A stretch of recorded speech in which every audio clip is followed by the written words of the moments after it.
Subscribe करंतु एबे आम चैनल को आउ प्रेस करंतु बेल आइकन को जहा द्वारा लेटेस्ट वीडियो नोटिफिकेशन आपण माननकु सर्वप्रथमे मिल जिवो। नमस्कार बंधुगण आपण माननकु आम यूट्यूब चैनल को स्वागत। बंधुगण आज आमे जानिबा मासर द्वितीय सप्ताह अर्थात 8 रु 14 तारिखर दिनटी आपणकर किपरि कटिबो केउ प्रकार आजिर दिन को आपण माने प्लानिंग करिवे विशेष भाबरे जदि आमे आपण माननकु कहिबु तो आज आपणकर स्वास्थ्य किपरि रहिबो ता सहित आपणक क्यारियर किपरि रहिबो बिजनेस और व्यापार किपरि रहिबो ए दिन रे ता सहित स्वास्थ्यर महत्वपूर्ण इनफॉरमेशन मध्ये भिडियो रे आमे आपण माननकु कहबु और वीडियो शेष रे उपाय विषय मध्ये आमे आपणकु कहबु जहा द्वारा ए सप्ताह को आपण आहुरी अधिक शुभ और मंगलदायक भर साब्यस्त करि परिबे। जदि आमे कहिबा संपूर्ण भाबरे आपण माननकु पूरा राशिफल विषय रे किंतु यह पूर्व चैनल नुआ आसथिले चैनल को सब्सक्राइब करंतु सांगर नोटिफिकेशन बेल को मध्य ऑन करंतु जहा द्वारा समय समय रे नुआ नुआ वीडियो रो नोटिफिकेशन आपनको सर्वप्रथम मिलिबो। आसंतु जानिबा किपरि रहिबो 8 रु 14 तारिख पर्यंत दिन आपणकर।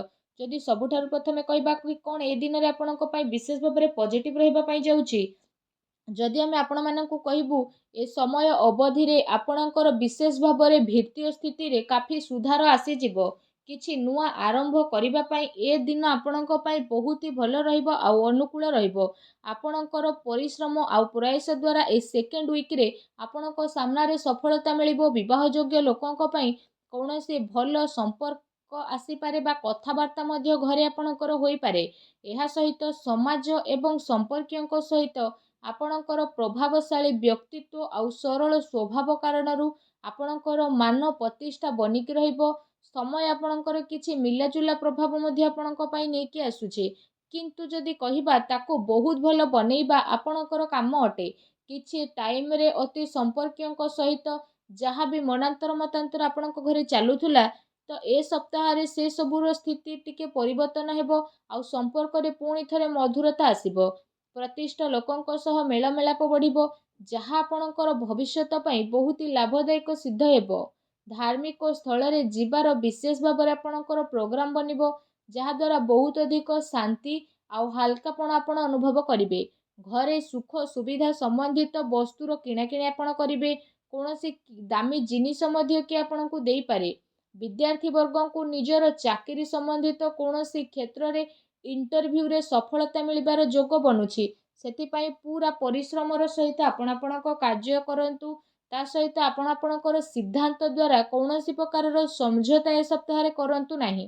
प्रभावशाली एवं प्रतिभावान लोकंक सहित अधिक टाइम आपण आपणकर स्पेंड करंतु जहा द्वारा आपणकर आत्मबल आ आत्मविश्वास रे वृद्धि हेबो तथा नकारात्मक विचार मध्ये आपणकर दूर हेबो। भाग्य ठारू अधिक आपण आपणकर कर्म उपरे विश्वास रखंतु एहा आपणक पई बहुत ही भलो दिन रहिबो। आसंतु जानिबा ए सप्ताह रे आपणक पई कोन नेगेटिव रहिबाकू जाउची। कोनोसी पारिवारिक कथाबार्ता को नै भाई भौणी भितर ए सप्ताह रे लड़ाई झगड़ा होई पारे। घरर वृद्धंकर परामर्श द्वारा संबंध को खराब हेबा ठारू बचेई कि रखंतु ता सहित घर नाम रे कि आपणकर नुकसान मध्य करि पारे सेति पई आपण सावधान रहंतु। घरर कोनोसी वृद्ध लोकंकर स्वास्थ्य को नै कि आपणकर मन रे चिंता रहिबो।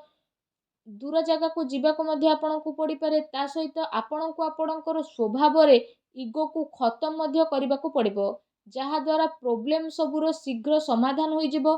कोनोसी भी योजना उपरे कार्य करिबा पूर्वरु ता उपरे भलो भाबरे विचार करिबार आवश्यकता रहिछि।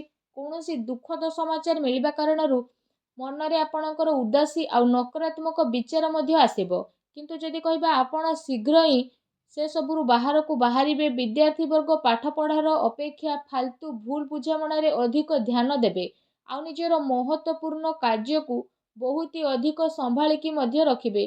काहेकि ना जदि आमे कहिबा जदि किछि भूल करिबे आगो को आपणक पई भूल होई जिवो। घरे छोट छोट कथा रे अकारण रे चिंता आपणकर उत्पन्न हेबो तेणु अधिक क्रोध ठारू आपण दूरेई कि रुहंतु। सामाजिक गतिविधि रे अधिक ध्यान न देबा ठारू कोनोसी अति संपर्कित लोक आपणक उपरे नाराज होई पारंती। बस ए कथार आपण ध्यान न देकी निजर कर्म उपरे लागिकी रुहंतु। घरर वरिष्ठ लोकंकर मान सम्मान आपण अवश्य करंतु। ता सहित जदि सप्ताहर लव लाइफ विषय कहिबा तो जीवन साथींकर भावनार आपण सम्मान करंतु। एहा द्वारा आपणकर संबंध आहुरी अधिक मजबूत हेबो ପ୍ରେମ ସମ୍ବନ୍ଧ ଆପଣଙ୍କର ମର୍ଯ୍ୟାଦାପୂର୍ଣ୍ଣ ରହିବ। କୌଣସି ବିପରୀତ ଲିଙ୍ଗୀ ବ୍ୟକ୍ତିଙ୍କ ସହ ମିଶିବା ଦ୍ୱାରା ଆପଣଙ୍କୁ ଆଶ୍ଚର୍ଯ୍ୟଜନକ ପ୍ରସନ୍ନତା ମଧ୍ୟ ଅନୁଭବ ହେବ। ଘର ପରିବାରର ବାତାବରଣ ଆପଣଙ୍କର ବହୁତ ହି ସୁଖଦପୂର୍ଣ୍ଣ ରହିବ। ପତି ପତ୍ନୀଙ୍କ ଆପୋଷିକ ସହଯୋଗ ଘରେ ଆପଣଙ୍କର ସୁଖ ଶାନ୍ତି ରଖିବ। ପ୍ରେମ ସମ୍ବନ୍ଧରେ ଆଗକୁ ଆସୁଥିବା ଟାଇମ୍ରେ ଆପଣଙ୍କର ବିବାହରେ ପ୍ରଣୀତ ହେବାର ପୂର୍ଣ୍ଣ ରୂପରେ ଯୋଗ ବନୁଛି। ଜୀବନ ସାଥୀଙ୍କର ବିଶେଷ ଭାବରେ ଆପଣଙ୍କୁ ଆପଣଙ୍କ କାର୍ଯ୍ୟରେ ପୂର୍ଣ୍ଣ ରୂପରେ ସହଯୋଗ ପ୍ରାପ୍ତ ହେବ ତଥା ଘରେ ମଧ୍ୟ ଆପଣଙ୍କର ସକାରାତ୍ମକ ବାତାବରଣ ବନିକି ରହିବ। ଏହା ସହିତ ଯଦି କହିବା ନିଜର ବ୍ୟସ୍ତତା ଭିତରେ କିଛି ଟାଇମ୍ ଆପଣ ଆପଣଙ୍କ ପରିବାରର ପିଲାଙ୍କ ସହ ବାହାର କରିବାର ଅତି ଆବଶ୍ୟକତା ରହିଛି। ଏହାଦ୍ୱାରା ପରିବାରରେ ଆପଣଙ୍କର ରେସ୍ପେକ୍ଟ ଆହୁରି ଅଧିକ ବଢ଼ିଯିବ। ଆସନ୍ତୁ ଜାଣିବା ଏ ଦିନରେ ଆପଣଙ୍କର ବ୍ୟବସାୟ ଓ କ୍ୟାରିୟର କିପରି ରହିବ। ବ୍ୟବସାୟରେ ଏବେ ବର୍ତ୍ତମାନ ପରିସ୍ଥିତିର ପ୍ରଭାବ ଯେହେତୁ ବନୁଛି ତ ଧନ ସମ୍ପତ୍ତି ତ ଲେଣ ଦେଣରେ ବହୁତ ଅଧିକ ଆପଣ ସାବଧାନତା ରଖନ୍ତୁ, କାରଣ ଧୋକା ହେବାର ସମ୍ଭାବନା ମଧ୍ୟ ବନୁଛି। ଚାକିରି ପେଶା ବ୍ୟକ୍ତିଙ୍କର ଅଫିସର ମାହୋଲ ବହୁତ ହିଁ ଶାନ୍ତିପୂର୍ଣ୍ଣ ରହିବ। ବିଶେଷ ଭାବରେ କାର୍ଯ୍ୟକ୍ଷେତ୍ରରେ ଯଦି କୌଣସି ପ୍ରକାରର ନିବେଶ କରିବା ପାଇଁ ଆପଣ ଚାହୁଁଛନ୍ତି ତ ସେସବୁ କାର୍ଯ୍ୟକୁ ଆପଣ ବହୁତ ହି ଗମ୍ଭୀରତାର ସହିତ ଜାଣିବେ। ଏହାଦ୍ୱାରା ଆପଣଙ୍କୁ ବହୁତ ଭଲ ରେଜଲ୍ଟ ମଧ୍ୟ ପ୍ରାପ୍ତ ହେବ ଆଉ ଏହା ଆପଣଙ୍କ ପାଇଁ ବହୁତ ହି ଭଲ ରହିବ। ଚାକିରିରେ ନୂଆ ସମ୍ଭାବନା ମିଳିବାର ବହୁତ ଅଧିକ ଆଶା ରହିଛି। ଏହା ସହିତ କାର୍ଯ୍ୟକ୍ଷେତ୍ରରେ ଅନ୍ୟର ହସ୍ତକ୍ଷେପ ଦ୍ୱାରା କର୍ମଚାରୀଙ୍କ ଭିତରେ ମତାନ୍ତର ମନାନ୍ତର ହୋଇପାରେ। ସେଥିପାଇଁ ନିଜର ନିର୍ଣ୍ଣୟକୁ ପ୍ରାଥମିକତା ଦିଅନ୍ତୁ ତଥା ବ୍ୟବସାୟିକ ଗତିବିଧିରେ ନିଜର କଡ଼ା ନଜର ରଖନ୍ତୁ। ଏହା ସହ ଚାକିରି ପେଶା ବ୍ୟକ୍ତି ମଧ୍ୟ ଅଫିସରେ ପଲିଟିକ୍ସର ଶିକାର ମଧ୍ୟ ହୋଇପାରନ୍ତି, ତେଣୁ ଟିକେ ସାବଧାନ ରୁହନ୍ତୁ।